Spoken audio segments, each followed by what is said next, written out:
cuando fueron las elecciones el año pasado, en 2017, se frenó el aumento de las tarifas, elecciones y volvimos al aumento de las tarifas. De octubre lo pasaron a noviembre, algunos a diciembre y se desdobló entre diciembre y febrero.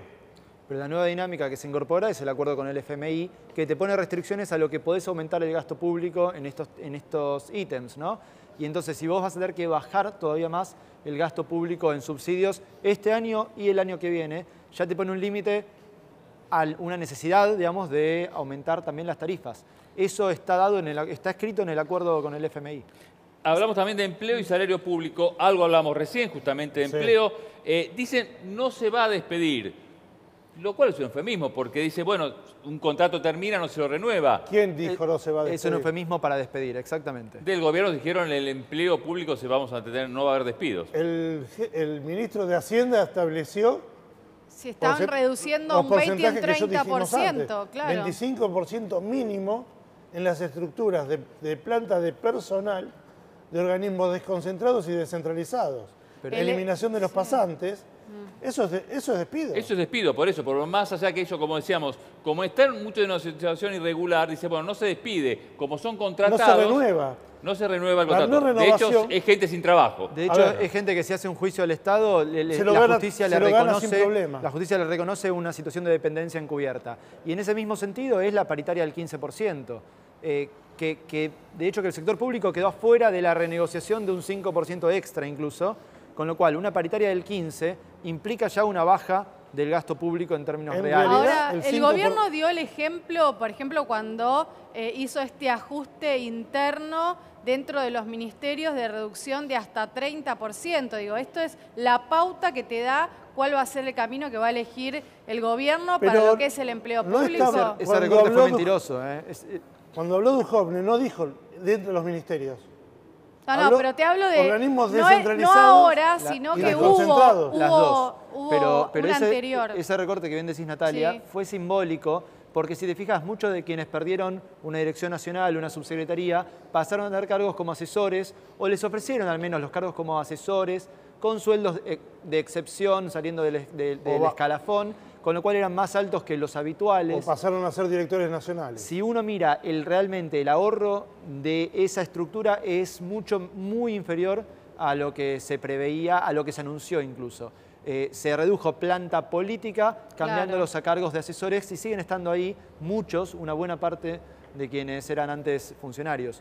Ahora, y vamos al último ítem que pusimos acá nosotros, los que están más abajo, las jubilaciones.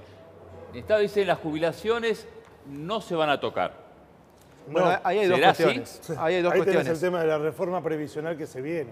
Ahí hay dos cuestiones. Una es el acuerdo con el FMI que establece que no se va a bajar el gasto social, que son las jubilaciones y los planes sociales, básicamente. Y hasta tiene una novedad, una cláusula que hay que mirarla, porque establece que si se deteriora más de lo previsto la situación social, el gobierno tiene que aumentar el gasto en gasto social. Hasta 0,2, ¿no? Un 0,2% del PBI, que no parece mucho, pero bueno, es lo que hay, si querés, aunque sea es un poquito. Y por lo pronto no puede bajar en términos del PBI. Eso, en principio, parecería ser que se patea la idea de una reforma previsional un poco más, que es un tema que eventualmente este gobierno va a querer retomar porque va en línea con su posición política, pero Peralta, todavía no. Sí, algo que también... ustedes serían los que tienen una jubilación de privilegio, ¿no? No, nosotros no tenemos caja propia, lamentablemente. Tenemos una insalubridad que no está reconocida, por lo cual nos jubilamos a la misma edad que todos los trabajadores. O sea, ¿ustedes no tienen una jubilación distinta? Está reconocida. O sea, por ejemplo, nosotros nos jubilamos a los 65, a pesar de que tenemos un decreto de insalubridad. Claro. Entonces, hay compañeros que tienen 40 años en el túnel y lamentablemente nuestra estadística es que los compañeros que se jubilan viven pocos años.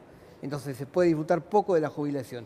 Y no tenemos una caja especial. En algún momento hemos pedido la constitución de una caja, pero no, los trabajadores del subte son parte de la jubilación general y perjudicados por esta reforma que hubo, por lo cual los cálculos son menores que antes, como bueno, el conjunto de los trabajadores nos hemos visto perjudicados. Ahora, entonces, ustedes no son los privilegiados, ustedes no le van a sacar ese privilegio. En general consideramos que los trabajadores no son en ningún lugar privilegiados. que los privilegiados son los que se la están llevando, que son los bancos, son los funcionarios, que tenemos que pelear por revertir eso. Algunas cosas lamentablemente las tenemos de herencia, como decían los economistas, hay mucho trabajo en el Estado precarizado de años, que lamentablemente hace muchos años se viene haciendo eso, entonces hay mucho trabajo negro y mucho trabajo precarizado, que es necesario resolver ese problema, porque no puede ser que una persona que trabajó 20 años en un puesto, de un día para el otro, pueda ser dejado de lado, como le ha pasado a los médicos en el Hospital Posadas, enfermeros, que 20 años con un contrato y al otro día no tienen ni siquiera una indemnización, nada, no tenés nada. Al otro día estás en la calle directamente, con ningún derecho, producto de una situación que se viene acarreando por, ya te digo, casi 2 décadas. Se habla de estanflación. Sí. Esa palabrita que en otra época se escuchaba, estanflación, ¿qué significa? Recesión con Recesión inflación. con inflación. Es decir, no va a haber trabajo, o sea, menos trabajo, más desocupación, la actividad que se detiene, pero aún así aumentan los precios. Baja el consumo. Claro, pero aún así aumentan Y los suben precios. los precios. ¿Y pero por qué es eso? A ver, el capitalismo, una regla del capitalismo es, si uno baja el consumo, los precios Debería tienen que bajar bajar. para poder recuperarlo. Pero- entonces- en Argentina no es así. No, lo que te encontrás en este momento, este es el análisis que también hacemos desde Épica Consultores, que tenés una baja del consumo producto de la caída del salario real, Sí. y eso obviamente ayuda un poco a que los precios no suban tanto, pero tenés los otros componentes de costos que te están aumentando mucho más. La devaluación, y todos sabemos que cualquiera que produzca en Argentina sabe que en algún lado de la cadena productiva hay insumos en dólares o maquinaria o repuestos de maquinarias que se importan, y entonces los dólares te pegan directamente en el costo.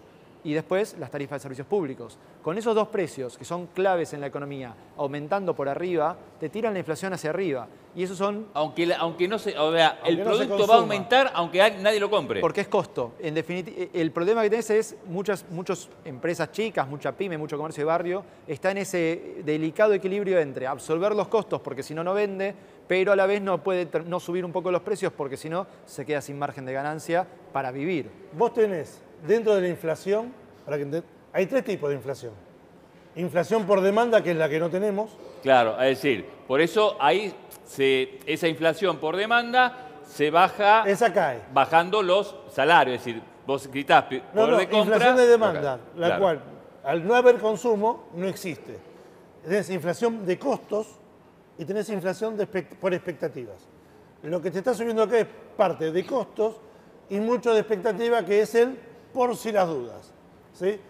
Que se traduce después en temas que tenés problemas completamente de subsidio, completamente de no saber generar consumo ni generar inversión.